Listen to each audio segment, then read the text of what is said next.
Pessoal, vamos retomar então o nosso segundo bloco. A gente parou o bloco passado fazendo a diferenciação, né, falando que nome empresarial, né, é uma espécie da qual decorrem aí um gênero da qual se decorrem duas espécies, a firma e a denominação.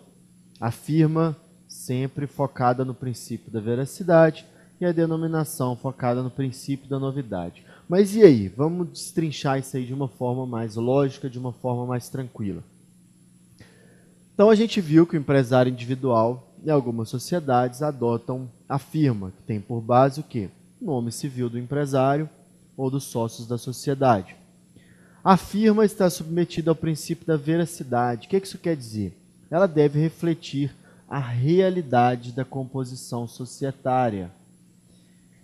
Compõe, então, do nome de um ou mais sócios e o modo indicativo da relação social. Vamos dar exemplo que fica mais claro, né? Com os exemplos a gente não vai ter dúvidas. Então vamos falar, quer ver? Ó? O empresário individual, como que ele pode utilizar a firma? Por exemplo, aqui o senhor Baptiste Louis Garnier, né, o pioneiro aí da publicação do Machado de Assis. Como que ele escolheu o nome? Né, por ser empresário individual, ele vai optar pelo tipo firma. Então, o que ele fez? Colocou as iniciais dele, Baptiste Louis Garnier, né, o sobrenome dele. E como ele era sozinho, ele é empresário individual, ele indicou lá, livreiro editor, que é o quê? Atividade, né? Atividade que ele exerce. O que a gente pode concluir aqui, gente? Que a firma respeitou aí o princípio da novidade. Olha só, aliás, da veracidade. Por quê? Ele deu o próprio nome, né, olha só, B.L. Garnier. Ele emprestou o próprio nome para a sociedade e indicou o que ele vai tratar, qual que é o objeto social ali daquela empresa. Ele editava aí as obras do Machado de Assis. Então ele colocou B.L. Garnier, livreiro editor. Ele utilizou-se firma. Como? Que essa firma, obedecendo ao princípio da veracidade, necessariamente indicou quem é o sócio e qual é o objeto social, né, daquela empresa. E se for mais de uma pessoa, gente? Olha só, estamos diante aqui de uma sociedade. Né, o Pedro Machado, a Paula Gomes e o Paulo Silva. Os três resolveram constituir uma sociedade empresarial. Vamos abrir uma loja de peças. Vamos abrir uma loja de peças automotivas. Vamos. Então vamos lá, cada um entrou com capital, né, começaram a adquirir insumos, contrataram alguma mão de obra, tem alguma tecnologia, né, algum dos três pelo menos tem que conhecer, tem que ter um monopólio ali das informações. E o nome? Né, como é que a gente vai escolher o nome? Né, qual nome que a gente vai dar para essa nossa sociedade? Eles podem escolher ali pela firma. Como que eles vão fazer isso? Vão emprestar o próprio nome para a sociedade e indicar o objeto social, indicar do que se trata ali aquela sociedade. Então vamos lá. O Pedro Machado, a Paula Gomes e o Paulo Silva. Os três sentaram na mesa. Vamos definir agora o nome da nossa sociedade. Vamos definir agora qual nome que a gente vai dar aí para a nossa empresa de peças automotivas. Vamos emprestar o nosso nome? Vamos, eu acho bacana. Então vamos utilizar a firma, né, que a firma é a possibilidade ali que se tem de colocar o nome dos sócios no nome da empresa. Mas o Pedro Machado é mais vaidoso. Né? Não, gente, eu que quero. Aí a Paula vira, mas eu não faço questão de pôr meu nome. O Pedro, eu também não.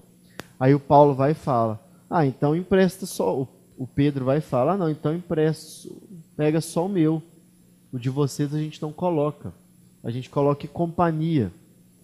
Né? Então aqui, está correspondendo ao princípio da veracidade? Tá. né, tem o nome de um sócio e está indicando que tem mais sócios. Então, sempre que vocês virem e companhia, né, fulano de tal e companhia, está indicando o quê? Que aquele fulano é sócio e que tem mais sócios. Né? Tem mais 1, mais 2, mais 3, mais 10, mais 15.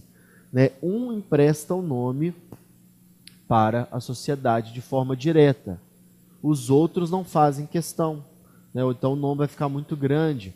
Aí eles colocam e companhia, que você indica que tem mais sócios ali no estatuto social, né, que fazem parte daquela sociedade. E tem que indicar o objeto, né, gente? Peças automotivas. Né? Pedro Machado e companhia, peças automotivas. Corresponde ao princípio da veracidade. Eles indicam quem são os sócios, indicam qual é o objeto social daquela firma, qual é o objeto social daquela empresa. Ou então, todos fazem questão de ter o nome ali na sociedade. Então, só que se colocar nome e sobrenome vai ficar muito grande. Então, vamos colocar só os sobrenomes. Machado, Gomes e Silva, peças automotivas limitada. Você colocou o sobrenome dos 3 sócios que fazem parte da sociedade. Os 3 emprestaram um nome ali para a sociedade e colocaram ali o objeto social. Peças automotivas limitada. Então, eles indicaram quem são os 3 sócios, né? É o Pedro Machado, a Paula Gomes e o Paulo Silva. Peças automotivas limitada. Indicaram, então, o objeto. Eles vão trabalhar com peças para carros. Pronto. Essa é a firma. Corresponde ao princípio da veracidade. Os sócios emprestam o próprio nome para aquela empresa, para aquela sociedade empresária e vão indicar qual é o objeto social que eles trabalharão, qual é o objeto social daquela empresa, né, individual ou sociedade empresária. Deu para tirar as dúvidas aí? Deu para entender direitinho o que se trata a firma? Então, vista essa diferenciação, vamos então ver agora que consiste aí a denominação. Né? Antes disso, vamos só entender a lógica. Né? Essa é a parte principal aqui para a gente poder diferenciar firma e denominação. A gente já viu que a firma está ligada ao princípio da veracidade, ela vai emprestar, as pessoas vão emprestar os nomes para a empresa e vão dizer qual é o objeto, né, daquela sociedade empresária ou daquela empresa individual. Mas tem casos em que obrigatoriamente a firma tem que ser utilizada. Ainda que os sócios queiram ser criativos, eles queiram dar um nome totalmente diferente, vamos usar a denominação, gente, não quero emprestar meu nome, ou então o nome fica uma coisa, o nosso nome fica feio, vamos criar um nome aí diferente e tal.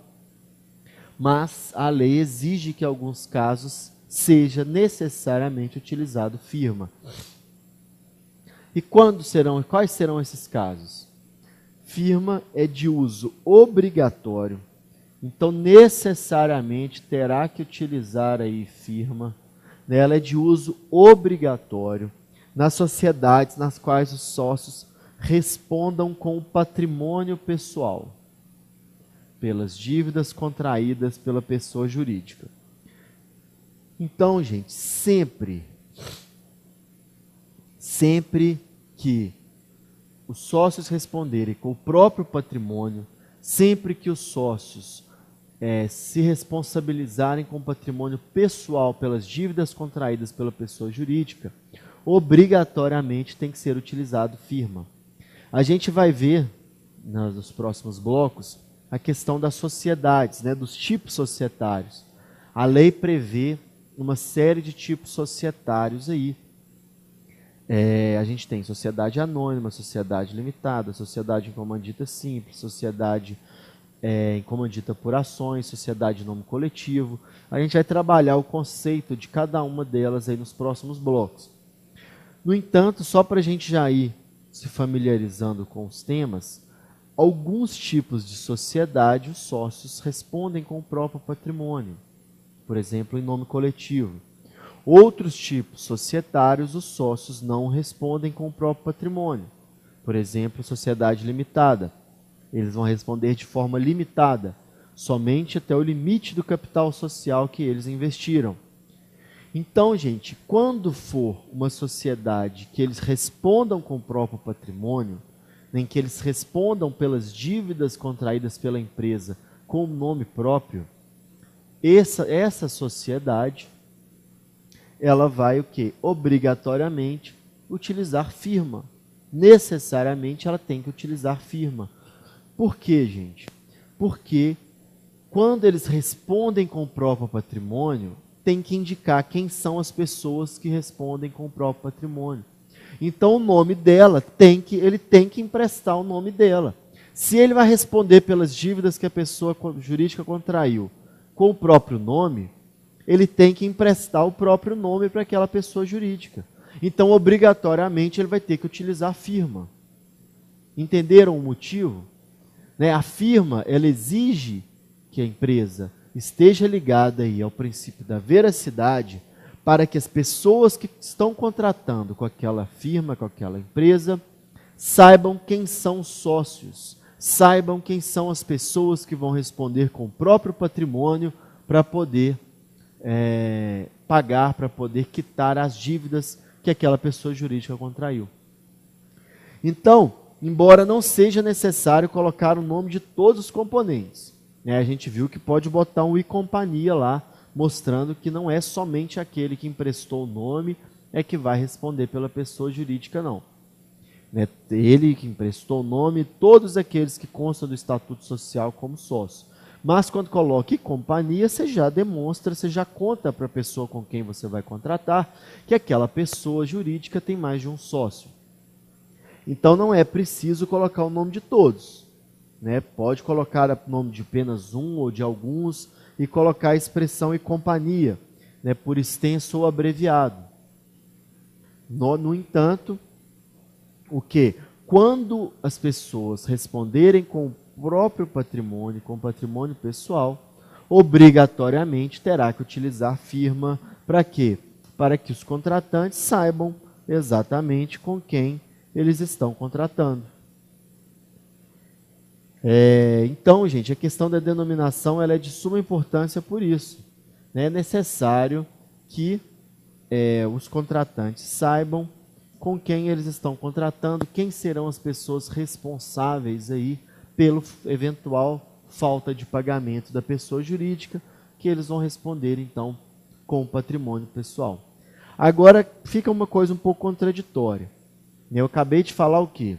Que quando responde com o patrimônio pessoal, obrigatoriamente tem que usar firma. Quando não responde com o patrimônio pessoal, usa a denominação. Entretanto, pessoal, quando a gente estiver diante de uma sociedade limitada, a sociedade limitada ela é a única exceção dessa turma toda.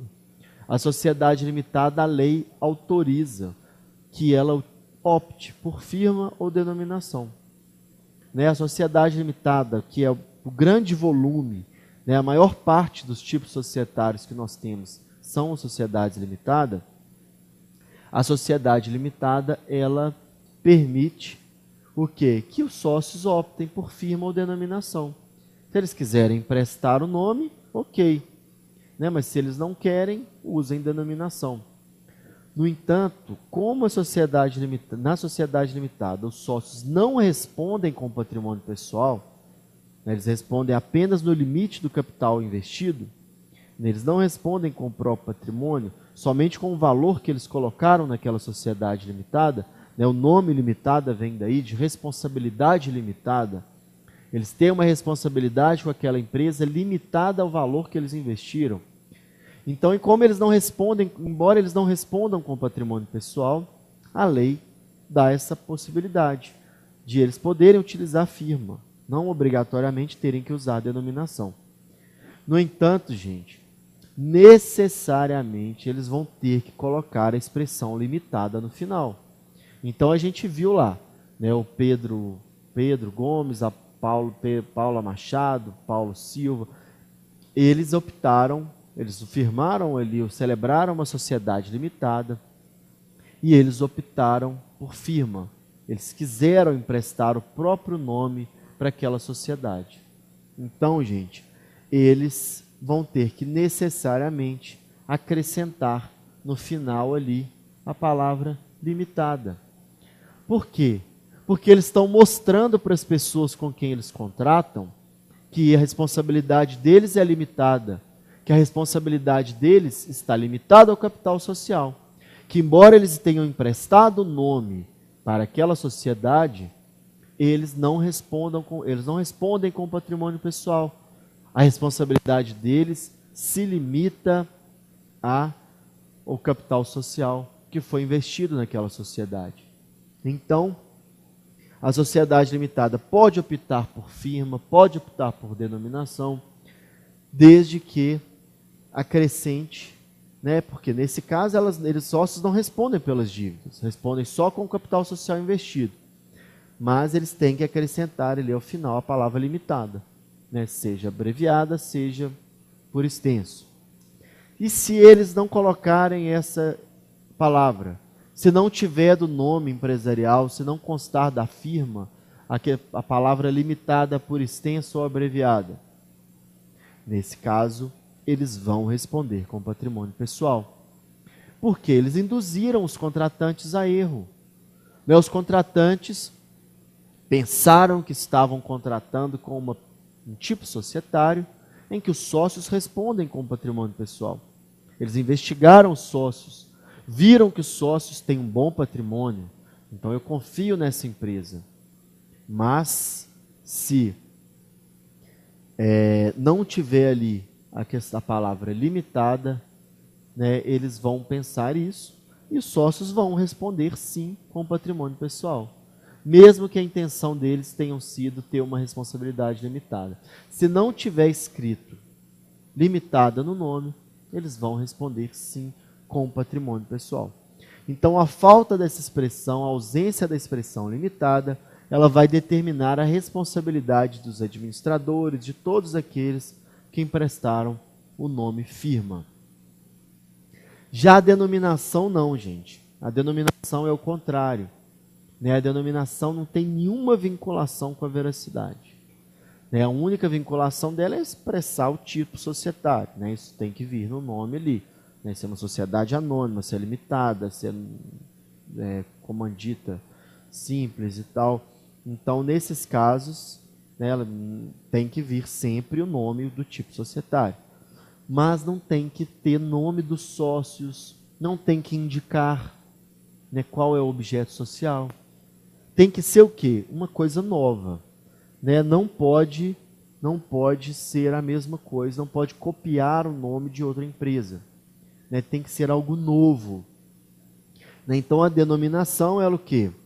Ela dá uma grande liberdade aí para a pessoa jurídica, né? Para o empresário individual, para a sociedade empresária. A denominação, ela dá uma liberdade aí na hora de escolher o nome da sociedade. Não tem nenhuma vinculação, não está preso a nada.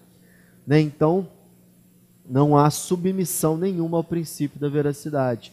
É possível usar qualquer expressão, qualquer palavra, né, para o nome empresarial, desde que atenda ao princípio da novidade. Ou seja, desde que não seja igual ao nome de outra sociedade que já exista e nem parecido ao ponto de dar margem à confusão. Então, gente, tem que estar ligado aí ao princípio da novidade. Né? Você não pode copiar o nome de uma empresa que já existe. Você não pode nem colocar um nome parecido aí a ponto de dar margem à confusão. Né? Teve uma vez que meus pais caíram numa dessa. Né? Eles viram na propaganda lá de algum supermercado falando do arroz Pato Fino, né? Que era um arroz que eles copiaram o nome ali do Prato Fino, né? Por causa de um R ali, o som é muito parecido, e o supermercado anunciando, né? Arroz Pato Fino, tanto, né? Um preço bem abaixo ali do mercado. Foram lá, meus pais compraram o arroz, chegaram em casa felizes e tal. Depois que fizeram, viram que a qualidade do arroz não era boa, olharam lá, aí viram a embalagem igual, as letras iguais, né? O nome era, em tese, diferente. né? Mas era muito parecido, tanto que dava margem à confusão. Com a embalagem parecida, tinha só um patinho assim lá em cima da embalagem lá, que diferenciava um pouquinho aí da outra, mas era praticamente imperceptível. Então é o que? Uma notória tentativa de utilizar do prestígio da marca, né? Então aquela empresa, querendo utilizar aí do prestígio desse prato fino, quis utilizar aí um nome tão parecido ao ponto de dar margem à confusão. Então, gente, o direito empresarial veda isso. Você pode dar o nome que você quiser para a sua empresa, né, desde que você não responda com o próprio patrimônio. Nesse caso, você vai ter que utilizar a firma. Mas se você não responde com o próprio patrimônio, você então vai pode dar o nome que você quiser, desde que seja um nome diferente, desde que seja um nome que não seja sequer parecido a ponto aí de dar margem à confusão. Então a gente viu essa questão da denominação. Vamos então ver só um exemplo aqui de uma denominação.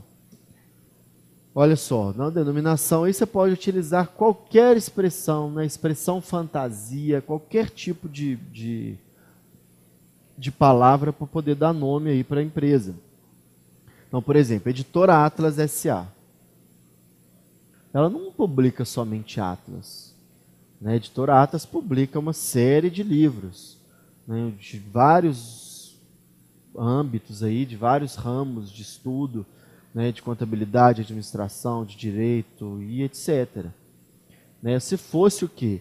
Se fosse firma, teria que ter o princípio da veracidade, né? Teria que ter o nome dos sócios, falar o que publica.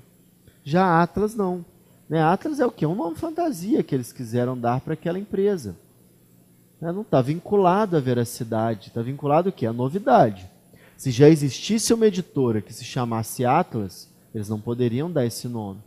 Se existisse uma editora que chamasse Atas, né, eles quisessem ter um nome parecido ao ponto de dar margem de confusão, isso é proibido pelo direito empresarial. Pirata, indústria e comércio de produtos alimentícios. Né, aquele molinho de pimenta, de alho e tal. O que isso tem a ver com o produto alimentício? O que pirata tem a ver com aquilo ali? É um nome fantasia, uma denominação. Eles quiseram dar ali qualquer nome para a empresa. Né, não está vinculado ao princípio da veracidade. Né, pirata não tem que corresponder ao objeto social da empresa. Eles ainda colocaram, né, produtos alimentícios, mas nem tinha obrigatoriedade de colocar.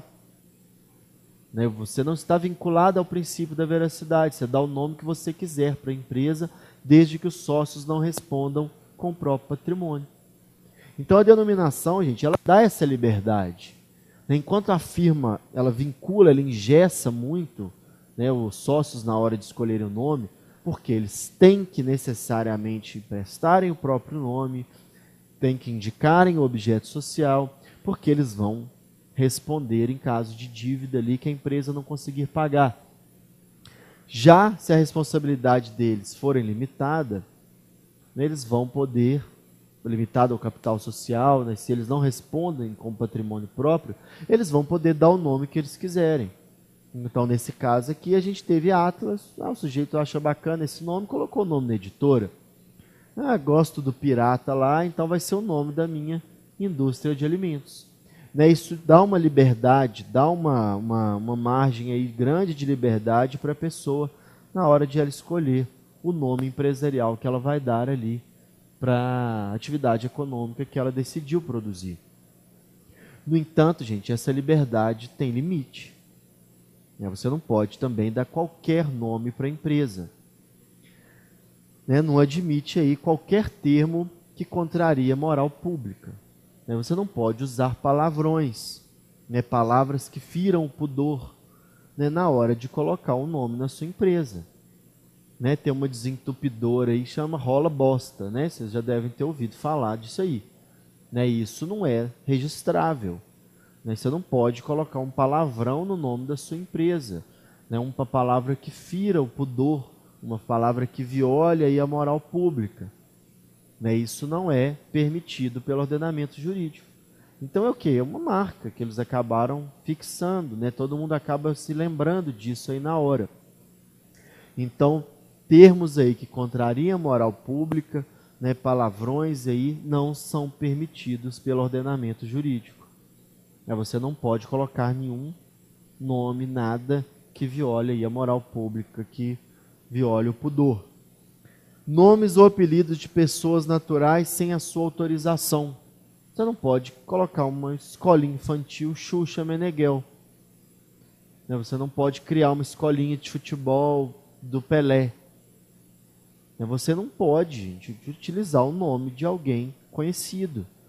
Por quê? Você está querendo utilizar o prestígio dessa pessoa no seu negócio. Então, nome e o apelido de pessoa natural não pode ser utilizada sem que essa pessoa autorize. Senão fica muito fácil, você tentar induzir as pessoas a erro de que a sua empresa tem um vínculo com aquela pessoa natural, que aquela pessoa faz parte, ainda que não seja seu sócio, que você é um franqueado da Xuxa, você é um franqueado do Pelé, lá tem o selo de qualidade dessas pessoas. Então você está querendo utilizar do prestígio dessas pessoas naturais. E se você não tiver autorização delas, você não pode. E não precisa ser uma pessoa super famosa. Pode ser alguém do interior. Cidade do interior lá tem um sujeito muito conhecido. Aí você vai e coloca mercearia do fulano. Aí você está querendo utilizar do prestígio dela. Então você não pode fazer isso sem que essa pessoa te autorize. Mas é claro que se você tem o mesmo nome, se você tem o mesmo apelido, fica complicado. Então, por exemplo, o Xuxa nadador, ele pode abrir uma escolinha de natação Xuxa. Escolinha de natação Xuxa. Por quê? Ele também é conhecido, ele está mexendo com natação e tal, fica muito complicado você vedar também o sujeito de utilizar o apelido dele. Agora, ele não pode abrir uma escola infantil Xuxa. Ainda que ele tenha o apelido, isso vai acabar gerando uma confusão ali, ligando ao nome do apresentador infantil. E é proibido. A gente vai muito do bom senso. Se aquela pessoa está querendo utilizar do prestígio ou não. Então, inclusive para ver se dá margem a confusão, então você precisa sempre fazer essa verificação prática de que se essa pessoa está querendo utilizar do prestígio da outra ou não. Então tem que ter autorização. Termos ou expressões que possam enganar o público. A gente acabou de falar dessa questão que dá margem à confusão. Antes existia um curso aqui em Belo Horizonte que chamava-se Aprobatum. E tinha um outro, depois que abriu, tempos depois, chamava-se Aprobare. Então o que? O Aprobare queria utilizar do prestígio que o Aprobatum teve, do prestígio que a empresa, enquanto foi uma empresa de cursinho, muito conhecida, a outra queria se utilizar aí do prestígio dele. Então, como que eles ficaram sabendo? Na época a gente advogava para o Aprobatum e a gente foi notificado por uma aluna do Aprobare que ela estava reclamando, entrou com uma representação no Procon contra o Aprobare. E ela deu os dados do Aprobatum.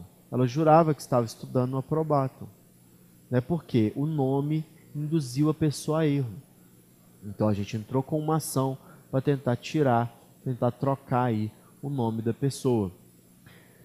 Então, nome empresarial que possa enganar o público, nome que já foi registrado, não pode ser igual. Expressões protegidas aí por direito autoral ou que sejam marcas registradas. Então, gente, tudo aí que é protegido por direito autoral, já teve um autor, alguém já registrou esse nome, você não pode utilizar esse nome. Você não pode registrar isso aí como se fosse seu. Está protegido por direito autoral. Ele já publicou uma obra aí com esse nome e você agora quer dar o nome disso para a sua empresa, se utilizar desse prestígio. Marca registrada. Aquela marca já foi registrada. Se você for no INPI lá, já tem A gente vai falar com mais calma depois do Instituto Nacional de Propriedade Intelectual, mas quando a gente tratar lá no finalzinho do curso sobre marcas e patentes. Então, gente, expressões aí protegidas por direito autoral ou marcas registradas também não vão poder fazer parte do nome empresarial, porque é sempre essa ideia do prestígio. Você está querendo utilizar aí do prestígio de algo que já foi registrado, do prestígio de uma empresa que já está no mercado, já sedimentou o seu nome, já está consolidada, e você está querendo puxar um pouquinho disso aí para você. Então, vistos aqui nessa questão da firma e denominação, vamos continuar aí no bloco seguinte. Vamos só dar uma paradinha, tomar um café e a gente volta daqui a pouco.